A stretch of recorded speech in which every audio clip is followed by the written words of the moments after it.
नमस्कार, quantum astrology में आप सभी का हार्दिक स्वागत है। मैं हूं astrologer and UPSC teacher Satyavrat Upadhyay. आज का जो विषय प्रसंग है उसका नाम है मेडिकल एस्ट्रोलॉजी। मेडिकल एस्ट्रोलॉजी कोई अलग विधा नहीं है, यह ज्योतिष का ही पार्ट है। और ज्योतिष में प्रेडिक्शन हम लोग करते हैं कि पर्टिकुलर कोई प्लैनेट है वो कौन कौन से बीमारियों को लेकर के पैदा होता है या कौन कौन से बीमारियों का कारकत्व लेकर के बैठा हुआ है। और यह पूरी तरीके से आयुर्वेद से जुड़ा हुआ विद्या है। आयुर्वेद के बहुत सारे ग्रंथों में ज्योतिष का उल्लेख है और ज्योतिष के बहुत सारे ग्रंथों में आयुर्वेद का भी उल्लेख है। तो ये दोनों जो विधाएं हैं, आयुर्वेद और ज्योतिष, एक दूसरे के पूरक होते हैं। और रिसेंटली बिहार राज्य के एक जिला है भागलपुर यूनिवर्सिटी में जो आयुर्वेद का जो विभाग है वहाँ पर ज्योतिष का ओपीडी स्टार्ट हुआ है पिछले 2 साल से। ये खबर मैंने दैनिक जागरण में पढ़ा था। मतलब कि कोई भी पेशेंट वहाँ पे आयुर्वेद चिकित्सक के पास जा रहा दिखाने के लिए, तो एट द सेम टाइम वह एक अच्छे ज्योतिषी को भी दिखा रहा है। उसी विभाग में एक ज्योतिषी बैठा हुआ है कि आपको कौन सी बीमारी होगी, तो वो दोनों चीज़ें मैच करती हैं। तो बिल्कुल साइंटिफिक है। और यह दोनों जो प्रैक्टिसेस हैं ये अमेरिका में भी हो रहे हैं, यूएस के बहुत सारे हॉस्पिटल्स में स्टार्ट हो गए हैं। और मैंने भी बहुत अपने अनुभव से देखा, बहुत इसके मिरेकल रिजल्ट्स आते हैं। जो प्रेडिक्शंस होते हैं बीमारियों के, how to locate your disease, मतलब किस पार्ट में बीमारी होगी यहाँ तक प्रेडिक्ट किया जा सकता है। तो उसी क्रम में हम आज चर्चा करने जा रहे हैं कि कैंसर और ट्यूमर डिजीज योगा इन हॉरोस्कोप, कुंडली देखकर पहचाने कैंसर होने का योग। पहली चीज तो हम ये समझें कि कैंसर होता क्या है।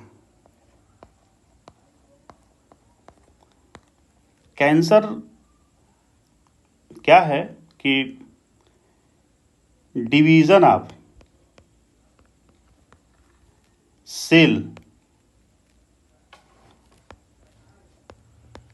अनकंट्रोल्ड वे में, अगर डिवीजन ऑफ सेल अनियंत्रित तरीके से हो तो वह कैंसर हो सकता है या ट्यूमर हो सकता है। ट्यूमर और कैंसर कमोबेश सेम चीज़ें हैं, लेकिन कोई ज़रूरी नहीं है कि ट्यूमर आपको कैंसर है। अगर आपको ट्यूमर है तो हो सकता है कि वो कैंसर ना हो। अगर उसका जांच कराएंगे प्रॉपर तरीके से, बायोप्सी कराएंगे, तब मालूम चलता है कि हाँ ये कैंसरस है। बट कोई ज़रूरी नहीं है कि हर ट्यूमर कैंसर होता है, बट हो सकता है। अब जो सेल्स है, आपकी कोशिका हो, वो अनियंत्रित तरीके से बढ़ रही है, तो इसके पीछे की जो वजह है कि प्रॉपर तरीके से उस वहाँ पे ऑक्सीजनेटेड ब्लड नहीं पहुँच रहा है, न्यूट्रिएंट्स नहीं पहुँच रहा है। इस तरीके की भी सिम्टम्स होते हैं कि प्रॉपर तरीके से वहाँ पे जो न्यूट्रिएंट्स है वो चीज नहीं बॉडी में पहुँचती हैं, तो कैंसर हो सकता है। ऑक्सीजन ना पहुँचे, क्योंकि ब्लड क्या है ना कि आपका ट्रांसपोर्टिंग मीडियम है। वो पूरे बॉडी में जहाँ पे जो चीज़ पहुँचनी चाहिए वो पहुँचाता है। तो प्राइमरी कॉज जो होता है कहीं ना कहीं वो ब्लड है कैंसर होने का। अब ये तो रहा साइंस का पार्ट, ठीक है, बायोलॉजी का पार्ट। बायोलॉजी वाले ज़्यादा इसको अच्छे से एक्सप्लेन कर सकते हैं। अब हम आते हैं ज्योतिष। देखिए कैंसर क्या है ना कि पहले स्टेज में जनरली बहुत कम लोगों को मालूम चलता है। बहुत लोग रेगुलर चेकअप कराते रहते हैं, उनको पता चल जाता है। बट ये तीसरे चौथे स्टेज, लास्ट स्टेज में पता चलता है। और ये फिर बाद में डॉक्टर कहता है कि भैया इनके पास बस 1 महीने का टाइम है बस पर। और आनंद फानंद में लोग कीमो कराते हैं और कुछ लोग सर्वाइव कर भी लेते हैं, कुछ लोग डेथ रेट ज़्यादा है इसका। तो बहुत ही रहस्यमय बीमारी है, क्योंकि अंदर में कौन सी घटनाएं घट रही हैं आपको थोड़ी मालूम, जब तक उसका आप पूरी तरीके से चेकअप नहीं कराओगे, जांच नहीं कराओगे, डायग्नोसिस कराओगे तब मालूम चलता है। और आदमी हमेशा डायग्नोसिस तो करा नहीं सकता है। तो यह पूरी रहस्यमय दुनिया है, बहुत खतरनाक बीमारी है कैंसर। तो कैंसर या ट्यूमर, या इसको हम कह सकते हैं सीक्रेट डिजीज।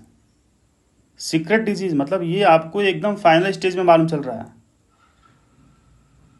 डर से लोगों की मृत्यु हो जाती है, अरे यार अब क्या होगा, अब तो हम बचेंगे नहीं, पूरी सामने अंधकार दिखने लगता है। ईश्वर न करें किसी को कैंसर हो, बट सच्चाई है कि होने के बाद ऐसी अनुभूतियां होती हैं लोगों को। अब ये सीक्रेट डिजीज है, एक हम इसको एक अच्छा शब्दावली का प्रयोग कर रहे हैं, सीक्रेट डिजीज। अब चार्ट में देखते हैं, कुंडली में 12 हाउस होते हैं। 8वां जो हाउस होता है,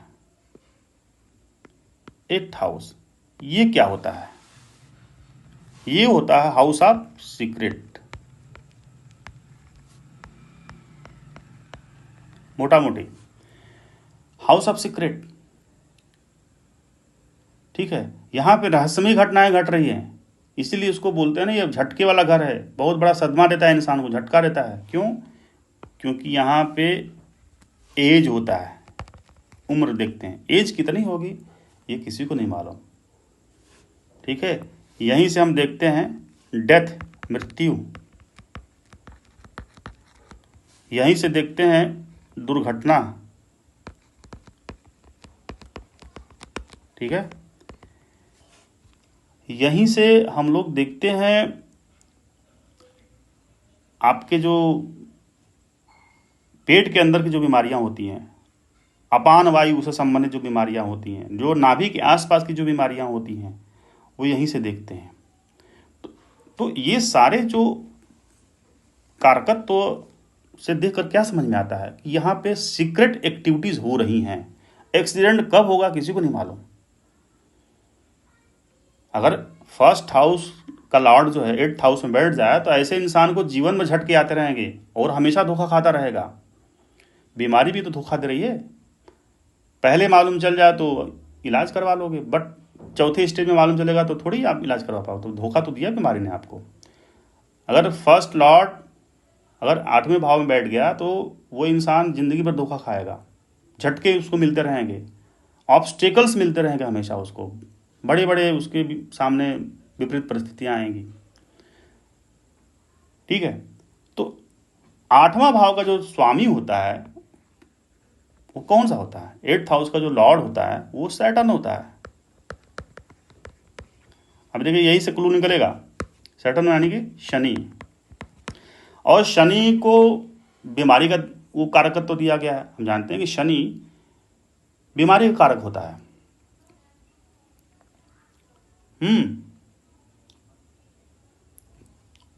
अब बीमारी होगी कैसे, किसके कॉम्बिनेशन से होगी? ब्लड के कॉम्बिनेशन से होगी। अब ब्लड का कारकत्व तो किसके पास है? वह है मार्स के पास, मंगल के पास। तो फार्मूला बन गया, इफ मार्स एंड सैटर्न यानी कि मंगल और शनि की युति बने,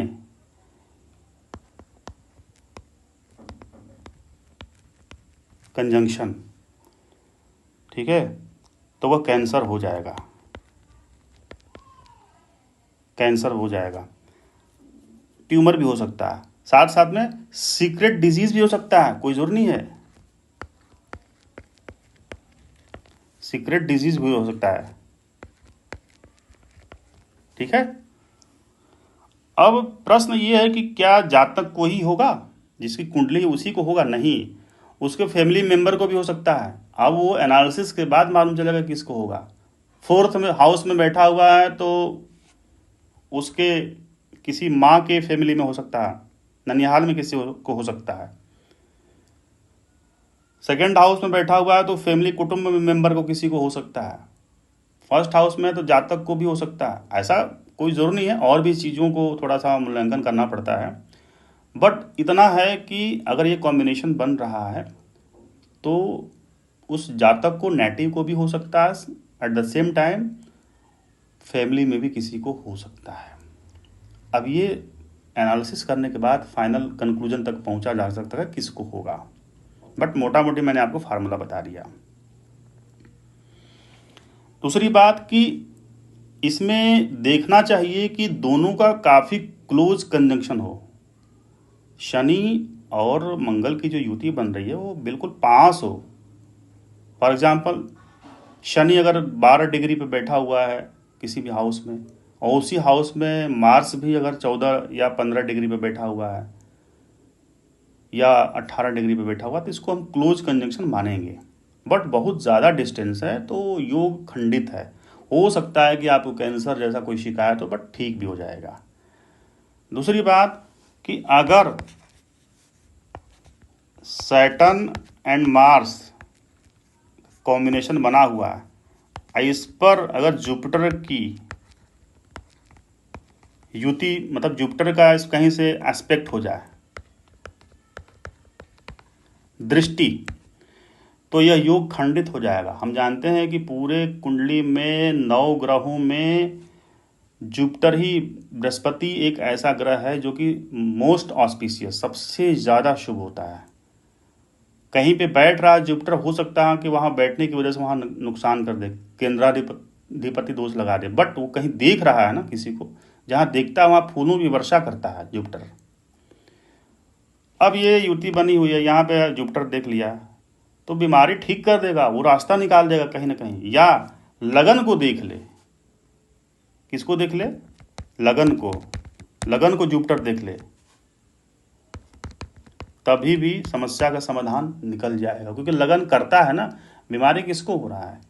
बीमारी हो रहा है उस व्यक्ति को हो रहा है, कर्ता को हो रहा है, तो उस व्यक्ति को बीमारी नहीं होने देगा। अगर चांसेस हैं तो कोई सीक्रेट डिजीज हो सकती है, बट उसका समाधान निकल जाएगा। तो ये जुपिटर और मार्स का जो कॉम्बिनेशन है, यह क्या देता है आपको? कैंसर देता है, ट्यूमर देता है, या सीक्रेट डिजीज, ऐसी बीमारी जो कि 2 साल 3 साल के बाद मालूम चले आपको, या आप बीमारी का इलाज करवा रहे हो बट काम ही नहीं कर रहा है।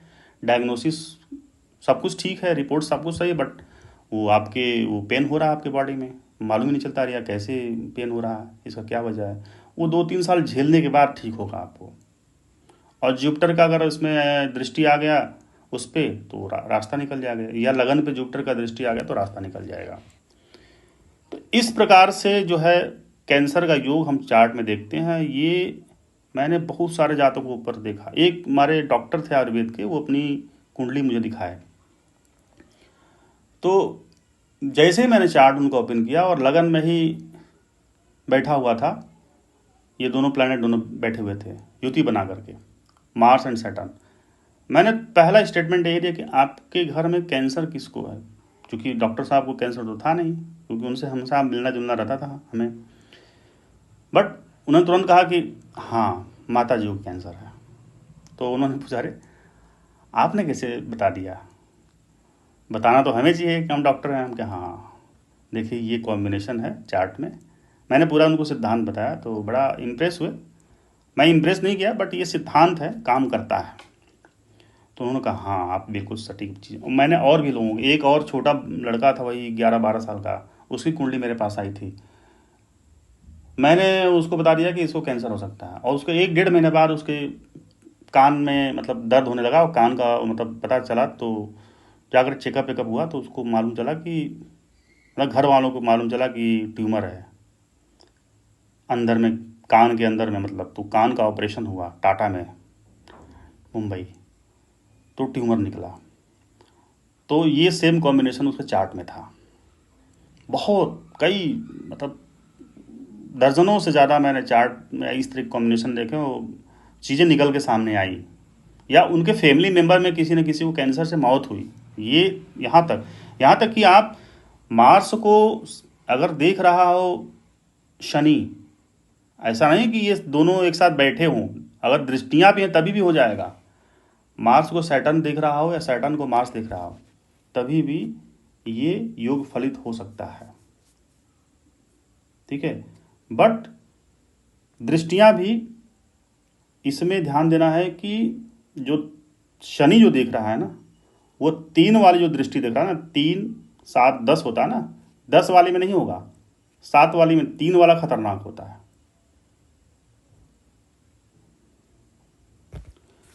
तो यह जो है योग 100% तो नहीं कहें कि 100% बिल्कुल काम करता है। कोई भी विद्या 100% काम नहीं करती है, ठीक है। फिजिक्स के लॉ भी 100% वर्क नहीं करते। अगर 100% वर्क करता तो चंद्रयान फेल नहीं होता। तो साइंस के भी जो प्रेडिक्शंस होते हैं 80 to 90%, 80% तक सही होते हैं, और हमारे ज्योतिष के भी 80-90% तक सही होते हैं। ठीक है, कोई भी जो दुनिया को लॉ जो है यूनिवर्सल नहीं है, वो फेल होता ही है। ठीक है, सबसे बड़े जो लॉ होते हैं भगवान होते हैं, उनके आगे सारे लॉ फेल हैं, वही लॉ बनाते हैं, बिगाड़ते हैं। अब देखिए मेरे पास एक कुंडली है, एक जातक की, नाम रिवील नहीं करूँगा। मेरे पास आया था, अक्सर आता रहा था। मैंने बहुत पहले इनको बताया था कि देखिए आपको कोई रहस्यमय बीमारी होगी, बट ठीक भी हो जाएगी। तो ये चिंतित हो गए, करी आपने क्या बता दिया। तो हमने थोड़ा सा और रिवील किया कि ये योग जो है कैंसर का है, ट्यूमर का है, बट ठीक हो जाएगा। 1-1.5 साल बाद उनको सच में पेन होने लगा बॉडी में एक जगह, और वो जो है पूरा डायग्नोसिस करवाए, बहुत जगह गए, लेकिन कुछ भी नहीं मालूम चला। 1.5 से 2 साल तक वो परेशान रहे, और हमारे पास वो आए तो हम बोले ठीक हो जाएगा। और मैंने उनको दिशा बताया कि आप इस दिशा में जाइए, साउथ डायरेक्शन में जाइए, और किसी अच्छे आयुर्वेदिक डॉक्टर से आप कंसल्ट करिए। और वो साउथ क्या, वहाँ पे हैदराबाद में गए, और उनका वहीं से आराम होना स्टार्ट हुआ। 1.5-2 साल झेले वो।